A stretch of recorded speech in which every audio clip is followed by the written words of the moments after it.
Welcome on back to the 4th and 30 podcast. Glad to have you here again with us this week. We hope you enjoyed the emergency episode. We had some stuff we had to get off our chest about LeBron.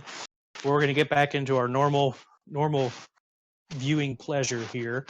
Play along with us live if you guys are watching on Twitch. We do have the chat up so we can roast you during the podcast if you're in the chat. But today we're going to talk about a couple NFL items, just sort of some cleanup that happened this week or is currently still ongoing. Got the U.S. Open next week, and then the MLB's got a pitching situation going on, so we'll talk about that too. But one of the bigger things that's come out of the NFL this week is Julio Jones got traded to the Titans. So it's a pretty big trade, pretty big name wide receiver. Kelsey, what do you have going on there? So, I mean, for what they gave up for him, I think everyone would agree it was a good trade. There's a lot of things going on about how Julio is getting older, but I will tell you, Julio is only a year older than Travis Kelsey. So if you think Julio's old, then the Chiefs might be in trouble soon. Julio missed half the year last year, but there's a lot of things going around about how Julio's been injured for the last multiple years. He did have one injury last year and missed half the season, but other than that, he's missed 2 games in like the last 6 seasons or something like that. I don't really know that he is getting older, so maybe he will get injured. You never know. That could happen, but I don't think he's someone who's at risk for injury. I would say good trade for the Titans. That offense will be great this year. That being said, I don't think it makes them the favorites in the AFC or anything like that. If you look at the top teams in the AFC, you've got the Chiefs, the Bills, the Browns, the Ravens, the Titans. I think that would most consistently consider those top five Steelers. teams in the AFC. Yeah, Steelers, yeah. They'll let's not go down that rabbit hole. I think they're most consistently considered the Someone top was about to 5. say they're going to get last in their division or something. Yeah. They better just fight to avoid getting last. Um, Yeah, okay. but out of those 5 teams, I think the Titans still have the worst defense. Last year, their defense was terrible unless they have a huge turnaround, and they lost a corner this offseason too. They probably have the worst coach out of those 5 teams, and I don't dislike Patricia, but those 5 teams all have great coach, or the other 4 teams all have great See, you don't coaches. even know who who their coach is, so you can't Vrabel. talk shit on the Steelers I, like I meant that. Vrabel. I meant Vrabel. Okay, I'm okay. sorry. I'm sorry. I'm sorry. I'm sorry. Getting So the New I've England guys mixed there's up. there's two Um, takeaways for me from that trade. Is number one is whoever put that meme in chat the other day about they're still going to just run the ball with Henry 9 out of 10 plays. You're not Yeah, wrong. that I was mean me. that. Yeah. Halfback guys. So they have the option. They have that deep threat and possession threat with Julio now, which is good. But yeah, that's what the Titans are going to run 9 out of 10 plays. So maybe it Hey, makes their. Go ahead. Tucker D. Franklin, that's a Kansas City guy. We need to get him on our podcast. NFL just like this tweet. He's going to blow up here. We need to get him on here. Let's go. If anybody knows Tucker D. Franklin, um, but so it depend. What are the Titans going to do offensively? Is my big takeaway from it. Are they going to try to be a little more dynamic when you have the best running back in the league? Are you going to change the way you play? And the second thing, and I'm not trying to derail the conversation at all, but it blows my mind the value of players in the NFL according to the value of players in the NBA. And I know I compare the two a lot, but what was the trade for Julio? A first and a 2 second and round? 4. 2 and 4. Yeah. So Yeah, a second and a fourth round player for a top 10 wide receiver, or fringe top 10. There's a lot of good wide receivers right now. He's But a healthy. great, He's top 10. yeah, and so I just don't. I mean, to get a player like that in the NBA, you'd have to give up a boatload of stuff. Well, the different you really can't compare those two because a second and fourth round player in an NFL draft could be a Hall of Famer. How many? No, And in an NBA draft, there's only 2 rounds, and A and B. Very rarely is anybody out of that second round any good. and It's what are we pretty MVP. saying? rare.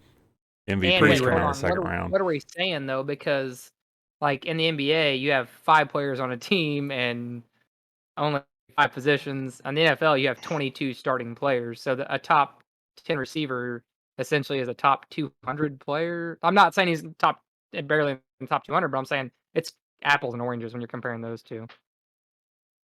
You just say Julio Jones was barely a top 200 player? I said did not say that. I'm saying though, if you're saying he's a top 10 receiver, there's 20 starting players in the NFL.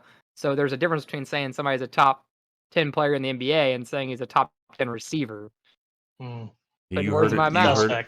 You heard it Sus. here first. He said Julio Jones was barely top Well, 200 player. there's Sus. actually 14 positions. There's 11 on both sides of the ball, and there's a punter and a kicker. But And So a that'd be long 20 snapper. That'd be 24, not and 14. a holder. And long That'd be snapper. 25. That Well, the was holder's usually your alright. punter. I can't do Holder's math. usually punter, but long snappers the position. Back to yeah. the Titans though. I don't really think this changes a whole lot because, I mean, you're not going to put them above the Chiefs. You're not going to put them above the Bills. They're still favorites to win their division, but last year they were 11th in the AFC and giving up points, 439 points last year. And, until you can consistently stop people, receivers, I'm starting to trend the other way and think that, receivers are kind of like, you don't need the star receiver. And you still have Ryan Tannehill throwing you the ball. So it's really how good can Ryan Tannehill. Julio's going to get open, make big plays, but will Ryan Tannehill throw those balls up to him? Will he be a risk taker? Will he take risks down the field? Because he's not really that kind of guy.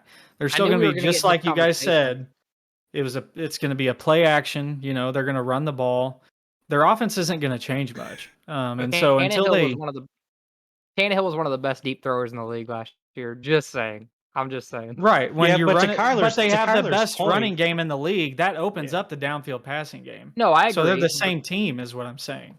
And to Kyler's point, where you don't need that star wide receiver, that's not all that wrong. I mean, it does help out to have one, but it's more about having 3 or 4 or 5 guys that you kind of trust to catch the ball now and then, as opposed to one workhorse. Like, the Cardinals been trying to do with Larry Fitzgerald down there for how long, and they only made a Super Bowl when they had Anquan Bolden too. Like, you can't do exactly one; you right. got to have multiple. You want to be unpredictable, and that's I that's agree. what. And like, I'm gonna throw the Chiefs out there. This is kind of an exception. The Chiefs have a Nobody star cares receiver, about Phillip Rivers. Tyreek Hill. Chiefs have one, but they do it with deception. They do it with What's Cody laughing about? Caitlin does not think Tannehill will throw the ball downfield next year. She also said go Rivers, and then Lance DeLashmutt said Cubs gear trash, doesn't know anything. Who knows what he's talking about? But I mean, I'm pretty Chet- confident I know what he's talking about. Yeah, Chet just got me cracking up over here. But the Colts are going to be competitive in that division too. Like, And they have a better defense. so the Titans may not even win the AFC South. It's in all honesty, good It's division. football. So we'll move on to the guy who throws wide receivers the ball, a quarterback that is holding out there in Green Bay. I don't know if he's necessarily holding out yet. He's just kind of being childish, maybe might be a better word. I don't know what to use, but Aaron Rodgers didn't show up for OTAs this week. Famously now for the past few years had a rocky relationship there in Green Bay. I don't know what your guys' thoughts are on it. I do find it funny. So earlier this year, Cody pointed out the 16-year rule with Illinois basketball and how they went to the championship every 16 years. That was obviously broken this year. But the Green Bay Packers have never had a quarterback play for more than 16 years for them. Bart Starr, 16 years. Brett Favre, 16 years. Aaron Rodgers played his 16th year last year. So we'll see if that continues, if they let him go and go with Jordan Love. But I don't know. The Packers can only blame themselves for this. The writing's been on the wall for how long? You've had how many drafts to try to get this guy talent around him? And not that they don't have talent, but they never went and got a big name guy to just satisfy him. So if you're going to have this generational type quarterback, and you've just been lucky and had 2 in the past 32 years, like, you've got to make him happy to a certain point. He just won the MVP last year. It's not like he's on his last legs like Favre was when he left. But So, however many years ago it was that Favre was on the Madden cover, it was his last year as a Packer going into the next year, and they put him on the Madden cover, and for the longest time, nobody knew who was on the Madden cover. Like, they usually release the cover in, like, May, maybe early June, and there's still no word of it yet, and we're June 10th. So everyone's speculating, and Favre was on it that year, and they had to ship out a whole bunch of copies of a new cover for the people to put in there, and it was Favre in a Jets jersey. And so with Rodgers winning the MVP last year, there's been no cover announced. Everyone's speculating that he's probably gone. Yeah, Madden might know more than we do. I bet Madden knows more than I do. Okay, hold on a second, guys. I don't think Madden has any intel on that. What the heck is my dog doing? Okay, go ahead. So I don't think Madden knows more intel than we do. I'm just saying. But I don't at this point.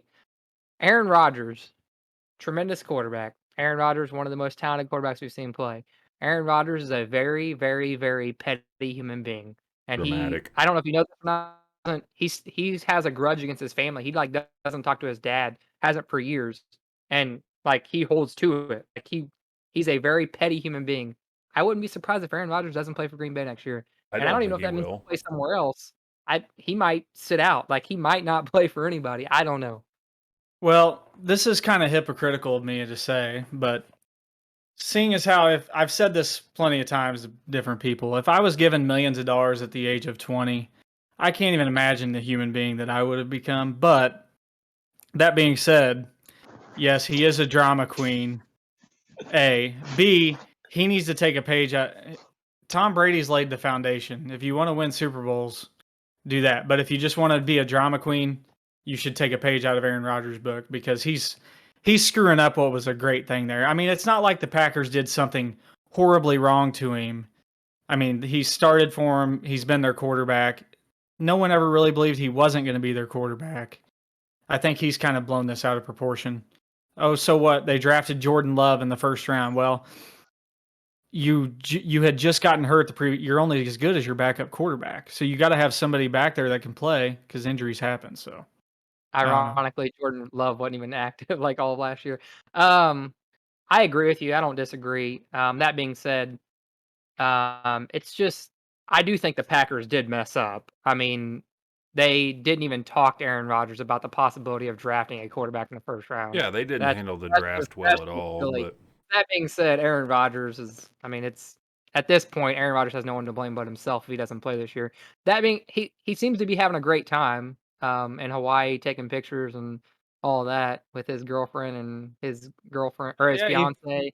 he his forfeited a fiance- $500,000 bonus just to miss OTAs. I wish I could, Yeah, they just say, said oh, it's only $500,000. So what? they said him getting fined $93,000 was the same as one of us getting fined $237. I was like, man, that really sucks when you put it in comparison. Yeah. Dang, I lost $237. I guess he's actually not losing that much money. I don't know. Yeah, let me cash out some Bitcoin real quick. All right. Well, we'll move on from NFL talk.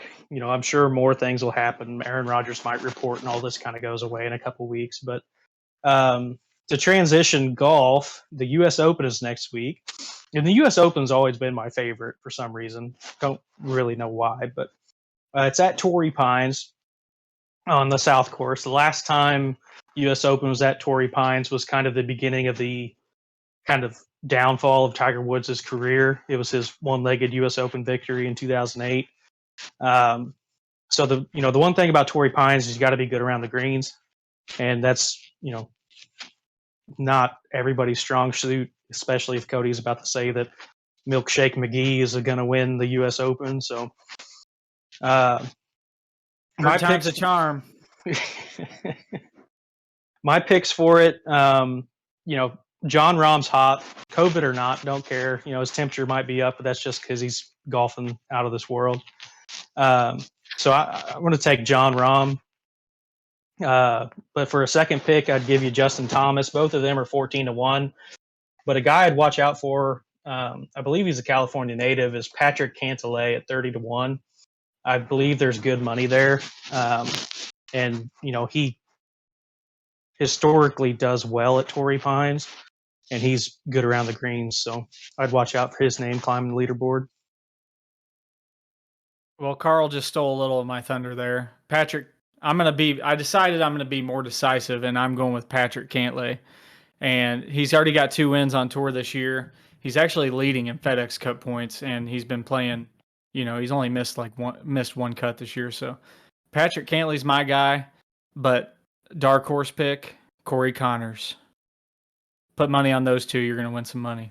What are his odds? 50 to 1. At least I have 50 to 1. I don't know. That's what it says for me. So you guys know who I want to take, but after what was that? DeChambeau. But after 2 weeks ago, that whole He's thing the- with Brooks Koepka, He's the third favorite. and the fans absolutely trolling DeChambeau these last few Hey, weeks. Brooksy. I don't know if you guys saw it, but 2 weeks ago, last week, whenever, or no, it was this week. It was this week. Somebody got into the locker room at Torrey Pines, and they opened up DeChambeau's locker and wrote LFG Brooksy in his locker in Sharpie. So, with all this drama going on, the DeChambeau fan that I am, I want to pick him. But I'm going to go with Brooks Koepka riding the wave. I feel like he's winning the mental battle right now between the two of them. And golf's such a mental sport. If he goes in there, high on life, then I feel like he's going to have a good week. And Are you going to shave into a goatee if he wins it? I will shave into a goatee if he wins it. The Brooks Koepka goatee? All I want to say. Oh, I thought you said you were going to shave into a goatee, and I'm like, no, No, you're not. you. No, I'm not. I'm talking about Kelsey. No. All I want to say is Draw it on. this rivalry better continue because it brings some excitement to golf. It does. I hope those two are in the same group on the They need to be paired together. playing for the championship, going to the 18th hole, a stroke apart. I don't even care who's winning. At the very least, they need to play rounds 1 and 2 together. Yeah, for sure. I mean, that would be gold. Brooks is rent free in Bryson's head right now. Yeah, that would be terrible for rent-free. Bryson if they played in the same group, probably. Yeah, I think Koepka wins that mental matchup there And the pretty thing easily. is DeChambeau started the whole thing. Like, he started it and thought he was going to live free in Brooks's head, and it just flipped on him hard. Yeah. When you want to enter the torture chamber, you better be prepared for some whips and chains. So you guys know I'm taking Rory at 16 to 1 again. Eventually he's Jesus. going to win one, so we're going to go with Rory again. It's been 7 years since that. Phil Mickelson has won more in the last 7 years. Hey, I'm so happy Rory. that Phil won. Has there ever been a fight breakout on a PGA event? Because it might be coming. Them are two heavyweights, so. though. If there's ever been a fight on the PGA Tour to watch, other than maybe John Daly versus anybody, it would be Brooksy and Bryson, because them two guys look like they can throw a punch. So in the chat, Cody's wife has vetoed the goatee, and then she did bring up a good point. Happy Gilmore did start a fight with Bob Barker. Rip. That's true. But is Bob Barker dead, or is he just old as hell? I think he's dead. He passed away. I think he died like 2 years ago. Yeah, rip He did. Bob Barker. Price is I guess. wrong, Bobby. All right, so those are some of our picks to win the U.S. Open.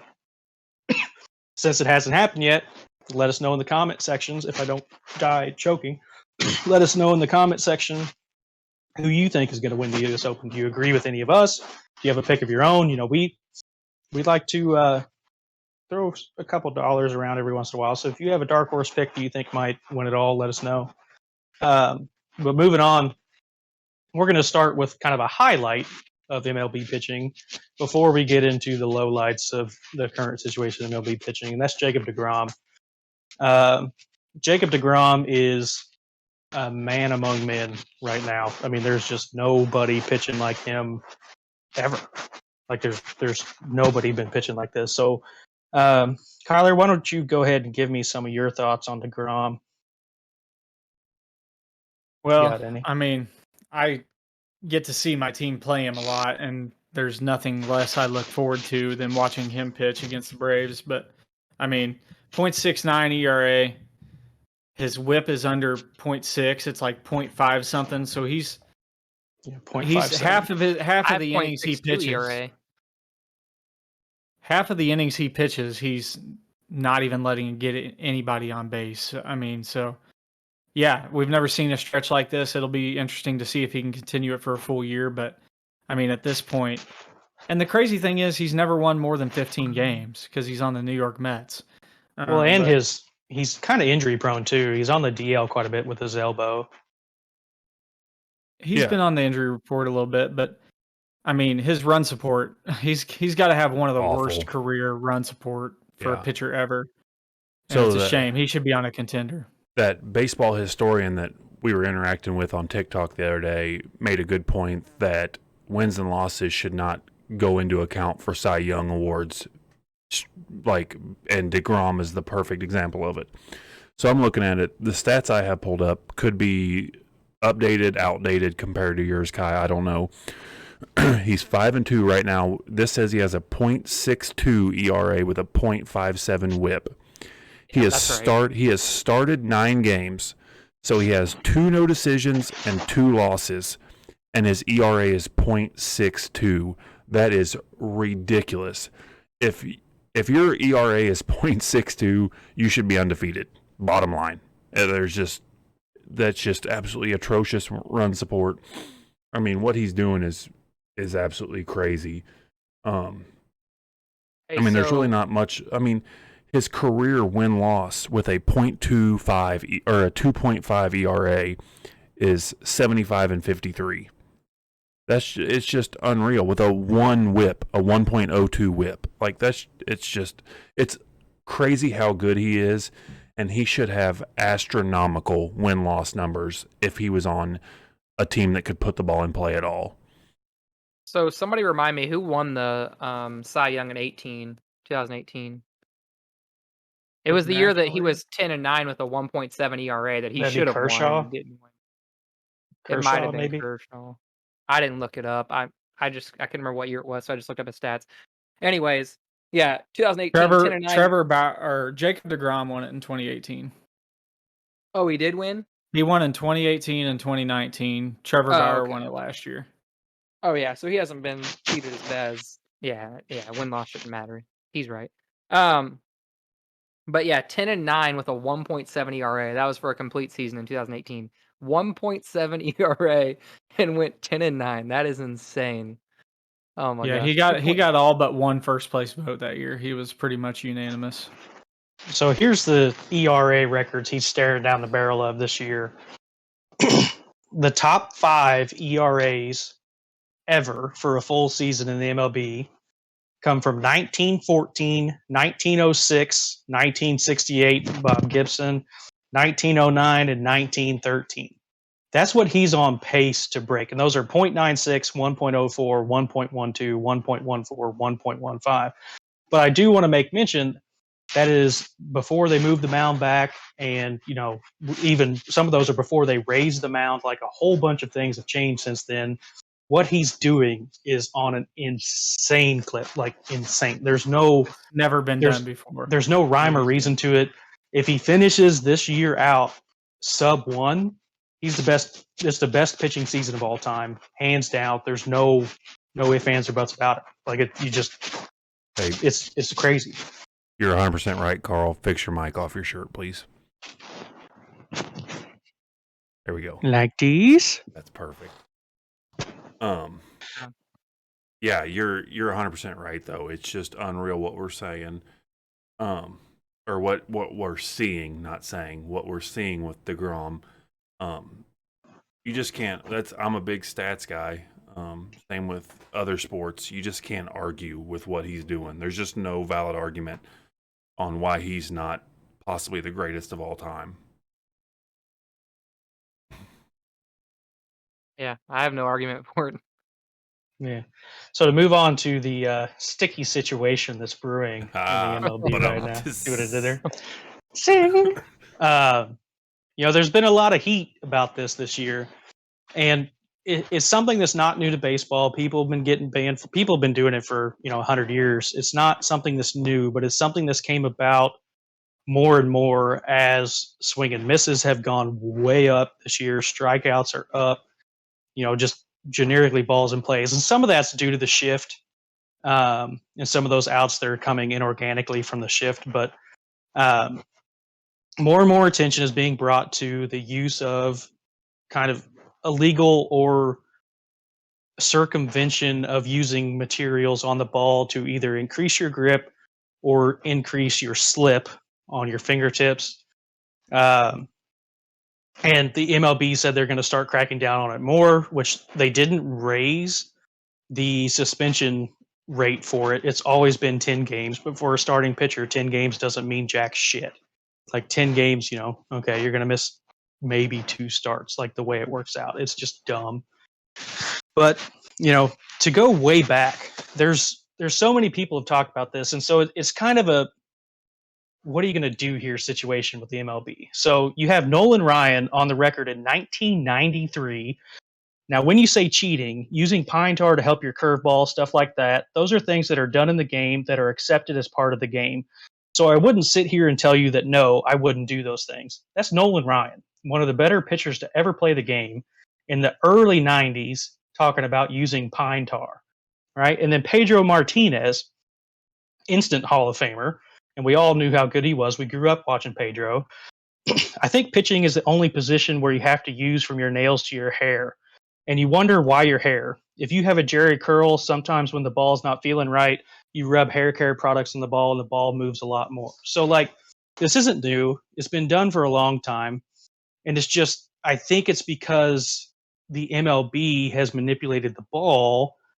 People are now, wanting to blame it on something else. Well, it becomes an issue with the ball. Like we've talked about this before on this podcast. The issue is not what they've been doing this entire time.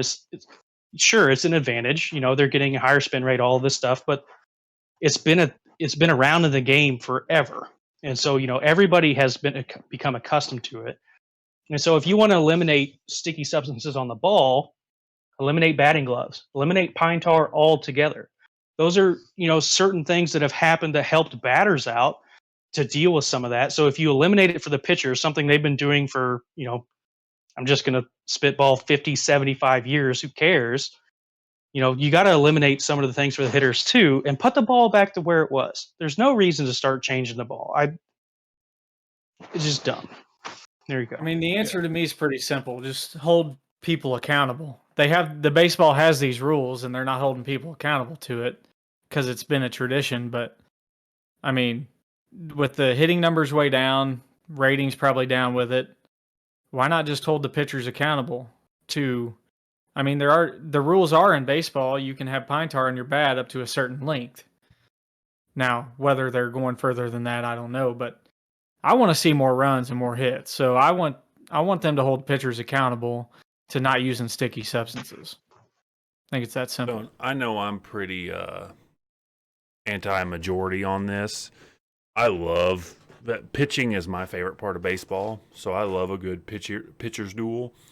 But at first, when I saw the stuff about, after they announced the 10-game suspension for getting caught using pine tar or any foreign substance, the spin rates automatically dropped in the next 3 or 4 or 5 games, days. Especially on the big guys like Trevor Bauer, Garrett Cole, their spin rates dropped enormously. And so I was kind of on that side of it, even though I enjoy the pitching side of it. I'm like, I mean, it's cheating. You're not supposed to do it. And then I saw an interview with a Mets, I don't remember who he was. He was a fielder. He was a bat, not a pitcher. And he said that,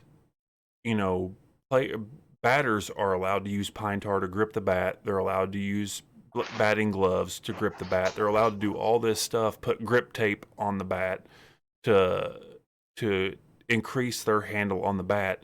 But pitchers can't do anything. They can't use anything to do it, which didn't make sense to him. Then he also brought up the fact that they have a rosin bag to help with grip, to help dry the hands, to help with grip.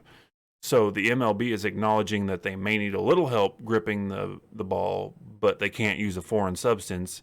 And then he brought up that he would rather a pitcher use pine tar or a foreign substance to grip the ball, because if a guy's out there throwing 100 miles an hour, he wants that guy to have control over where that ball's going. And so after hearing that, I'm like, that's a pretty valid point. Even though I'm in favor of the pitchers, I was against the pine tar until hearing that.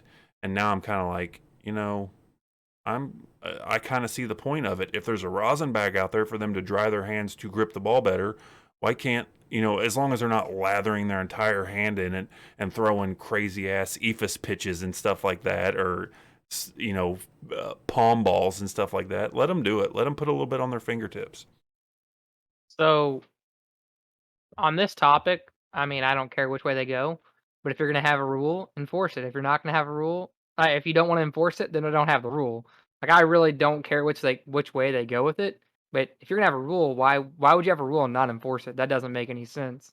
So either don't have the rule or have the rule and enforce it. And as far as batting gloves go, I don't think comparing batting gloves, holding a bat, is the same as a foreign substance on a baseball. Again, I don't care which way you go, but those aren't the same thing. I mean, you're hitting a baseball that's coming 100 miles an hour with a bat. You have batting gloves, so your hands aren't hurting when you hit that bat. But ball. you could do the old Moises Alou. Moises Alou used to piss on his hands to harden him Pissed up. on his hands. Yeah, Bring that back. Well, that's a foreign I don't. substance. The thing about Is it foreign? I mean, it's your body. that's a good point. The batting gloves don't really give you an advantage to hit the That's ball. not really. I don't even know how that's Whereas- relevant to the But thing. I don't. But Cody makes a good point too. If everybody throws 100 miles an hour now, and we've seen recently a Braves pitcher hit a guy who was a Mets player, hit him right in the middle of the nose, and that was a face. scary sight. Terrible. I was watching the game. Did you guys see that tonight or last night? 2 home Pilar runs. hit 2 home runs with the bat when he got hit, and it has blood stains all up and down it, and he hit 2 home runs with it the other night. So they need to That- put their own blood on it. Yes. Yes. All right, Forget Foreign peeing on your substance. kind of hands. like That bat will little, be in sac- Cooper little Sound here in sacrificial a week blood or on the two. bat. But like now, up in Major Oh, League. But Cody brought up Trevor Bauer. Trevor Bauer was one of the first people in modern era to bring it up. Back in 2000. Hold on. You bring Trevor Bauer up. Trevor Bauer is the most outspoken against the Astros for cheating, so he's definitely cheating, No, and he doesn't want to He get is. caught. He is. And he told everybody he is on Twitter in 2018. But in 2014, he called out the MLB for this because he wasn't doing it at the time, just saying, hey, watch the spin rates, do all this. He was the first one to call it out with all the science we have and all the cameras we have. He's the first one to call it out. And when he realized that nobody was going to do anything about it, jump on that train, do it too. And so you saw it. He won a freaking Cy Young. Like, he did it too. So And 15 years from now, are these Hall of Fame voters going to be saying none of these pitchers get in because they were using foreign substances, kind of like the steroid era? I mean, they might, but a lot of the 80-year-olds will be dead in 15 years, so it might come back around a little bit. Maybe. I mean, you won't have somebody who went to their first baseball game right after World War II voting on who gets into the Hall of Fame anymore. So I don't think there's very many boomers on TikTok, so don't think we have to worry about that. We're going to transition now to a little. I don't know if Cody saw this on TikTok or if it was just another trend that he thought up in his head. Facebook post I saw. It was a Facebook post. So we're going to pick a player that's 24 years old or younger, currently in the NBA, and then a retired player from their team, and who has the best chance, was it to win a title? Just who's the best duo? Who's the best duo? Very good. And Cody, since it was your brainchild or your whole child, we'll let you go first. Well, I think like everyone, I have my main and my backup. And so I was kind of hoping to go last to use my backup because I feel like somebody's going to use this, but then they're going to shift to their backup when I say it. But I think I can go first if you want. No, I'll go ahead and go because you guys may have thought of something I haven't thought of. And because I didn't, this is the first one that came to mind. I'm like, yes, it has to be it. Luka Doncic and Dirk Nowitzki. I feel like Yeah, that was- everybody was going to say that. That was was the the obvious obvious one. choice. Yes. That's Okay. the obvious. So I'll go next with my backup since that's the obvious choice for everyone. My backup, and I thought about this.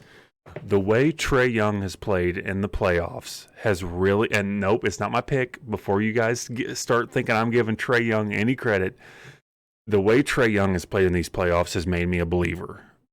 I will no longer be a Trae Young hater. Might not. Good. I Finally. might. He's not Luka Doncic, but Nobody is. But so I'm not gonna pick him and Neek. Like it would be the obvious answer. But or I guess Hawks Matumbo would be a good one too. But mine is goodness. Caitlin just derailed me right there by saying Jason Tatum and Paul Pierce. I hate Jason Tatum. My pick is Lonzo Ball and Alonzo Mourning. Oh, What do you think? I mean, how good do you think Alonzo Mourning is if Lonzo Ball is the one throwing the dimes to him? I So, know nobody anyways, else thought of that one. Anyways, let's move on from there. Caitlin, since you said Jason Tatum and Paul Pierce, I will do you one better. My duo is Jason Tatum and Larry Bird, and I don't think there's a better one. Carl, we I can't hear you. Carl. I can't hear you. I'm still taking Luca and Dirk over that, but that is a good one. Over Tatum and Bird? Oh no, Tatum and Bird's better. Can you hear me now? Yeah. Yeah. Yeah, we can hear you. Well, Luca's better than Tatum, but Bird was better than Dirk. Yeah. All right, I'm going to take Donovan Mitchell and Karl Malone, Utah Jazz. That was another one I thought Carl, of. you son of a... Now I got to find a different one. So, I just think they complement pretty well together. You've got a guard, you got a big man. Karl Malone obviously can score the ball. John Stockton could move the ball around, and we saw that work with Karl Malone, but Donovan can control a game too, and I think that would have helped him out quite a bit. So I think that would be a pretty good pair. Yeah, that was, to be honest, that one never crossed my mind, and that's a really good one. Really good That one. was going to be mine. But I'll throw you one even better. I'll throw you two better, actually. If you say Nobody's- LeBron, nobody's retired from the LeBron's not Pelicans. retired. LeBron's not LeBron is not retired. But Okay, if LeBron was retired, you could probably say, no, you can't say anybody. Cavs suck. Devin Booker Sexton. and Charles Barkley. That's a good one. I thought of that one. That is a good one. But honorable mention. So the New Orleans Pelicans, they were the New Orleans Hornets, but they were the Charlotte Hornets before that, right? Yeah, but No, the Charlotte no, Hornets took different the Charlotte franchise. Hornets history. They took away their Still, history. though, if they didn't, I'm going Zion Williamson and Muggsy Bogues. Could have like Larry Johnson. Could you imagine that pick and roll combo, Muggsy Bogues and Zion Williamson? Yeah, that'd be good for about 10th place in the West. About right where they are right now. Exactly. Wait, didn't Cody do the same thing? Didn't you say Lonzo Ball and Alonzo Mourning? Carl, I thought I had it with that Donovan Mitchell, Karl Malone. I guess that is two different franchises. Yeah, they're two different franchises. Yeah, because the Hornets took the Hornets' Yes. history, even though the Pelicans were technically Yes. the Hornets. So two Charlotte Hornets players, two different franchises.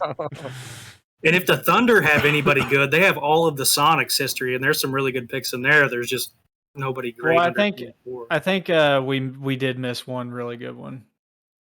Nikola Jokic and Allen Iverson would be a pretty killer combo.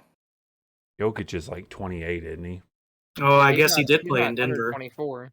Is he under? He's not that He's not old under- though. he's Wait, not what? under 20 How he's old not was he when he 24. came He's over? 26 years old. So he came over kind of later. Yeah. He didn't start. He played pro in Europe for a while. I tried to do a Kobe. Okay, one Jamal and- Murray then. Yeah. There's no good young players for the Lakers right now because they got rid of them all. Remember? And then they won Yeah, I that know. friggin' championship and Ridiculous. ruined their Could've done- franchise. Could have done Kobe and Brandon Ingram, but That'd have I been mean, you could that'd do have been a you deadly could do combo. Alex Caruso and Kobe. is Caruso 24 or under? I don't think he is. And he's on the verge. He's The- probably age. He's probably 25, 26. My Oh, whoa. Devin Booker and Shaq. Shaq played in Phoenix. We There have you to go. we have to take Phoenix Shaq though. That needs to be part of the agreement. But he played in Phoenix. So my initial one, and the guy's not 24 or younger, was Zach LaVine and Michael Jordan. That is. I mean, I think you could pick I was- any of I the was thinking players on the Kobe White and Bulls. Michael Jordan. Any of the Yeah. players on the Bulls under 24 and pair them with Michael well, Jordan. imagine I think you could. imagine how Jordan would be with Lauri Markkanen. He Kobe White is- and Michael Jordan. Yeah, Markkanen's 24, but I guarantee that would be the highest tandem vertical of all time. Zach LaVine and Michael Jordan. I don't think Tracy McGrady, Vince Carter's probably the only people getting close to that. Kobe and Caruso. what are you Caitlin talking just about? said. 12-inch vertical. Caitlin just said Giannis isn't 24 or younger. Who the hell else are you going to pick on the Bucks? Yeah. Who's- I think I guess talking about- Kareem. is she talking about Antetokounmpo's brother for the Lakers? Giannis. Well, there's another brother that plays for Milwaukee. Mm-hmm. And then their oldest brother's like 5'10" and pretty big. And then there's 3 NBA players and a fourth one coming. Well, that would kind of many be kids do they on a have? smaller scale. That'd be like us 4 playing Macker. I'd be the 5. I'm a little bit bigger than 5'10", but I'd be that brother, and you guys would be the other 3. All right. Well, I think that's going to wrap up this one for us. Sorry, I had some issues with these guys here. You know, I'll get that resolved, I guess. But appreciate you guys tuning along. Thank you to Caitlin for blowing up the comments on the Twitch session. We enjoy that. You know, we enjoy seeing other people's banter back and forth. We will throw in a softball segment next time because I think we've all paid attention to softball. The World Series. Oklahoma just won. Oh, they just won it all? Yeah, Oklahoma Sooners won today. Yeah. Okay. Well, I'll talk about why Odyssey Alexander is beloved as a heartwarming story of a softball player, and we can talk about Montana Fouts throwing a perfect game and then packing the bags, the team bags, to the hotel. Like that's cool shit right there. Well, to be honest, we probably should all watch softball a little more because it's the only sport Mizzou's good at. Wrestling. Yeah, Mizzou's good at wrestling. I just wanted to throw this out there before we leave. Playoff pick standings: Kelsey 26 points, Carl 20 points, Cody 13 points, Kyler 19 points. Kyler 19 points. So Cody's in last, Kyler's in third, Carl's in second, and The This NBA guy got all experts the not first doing round. so well. this guy got all the first rounds right. Wanted to take the Your Hawks. hatred, so he your took- hatred for LeBron paid off. You guys took that completely wrong. I wanted wanted to take the Hawks, so 'cause you took Philly in 6. I wanted to take the Hawks because I wanted the Hawks to win. I wanted to take the Hawks because I want the Hawks to win. I never thought the Hawks were going to win. I knew Philly was better. That's what I was saying. I was watching Denver and Phoenix the other night, and I was like, man, I picked Phoenix, but I'm like, when you're watching the game, you're just like, I kind of want Denver to win, but you're like, I can't do that. I need Phoenix to win. I want that. all- That's my dilemma. We should have all known the Knicks were gonna nick. We should have. That should have been A1 since day one for all of us. All Trae right. Young. Well, that's where we're going to leave you. We appreciate you guys tuning in. Look for us on the next one. You know, the NBA playoffs are still going on. The U.S. Open will probably happen by then. And maybe Aaron Rodgers decides to play football this year. Maybe. Who knows? Probably not. But drop us a comment if you have a U.S. Open winner or a comment about any of the topics we've talked about. And until then, be good out there and tell your grandma.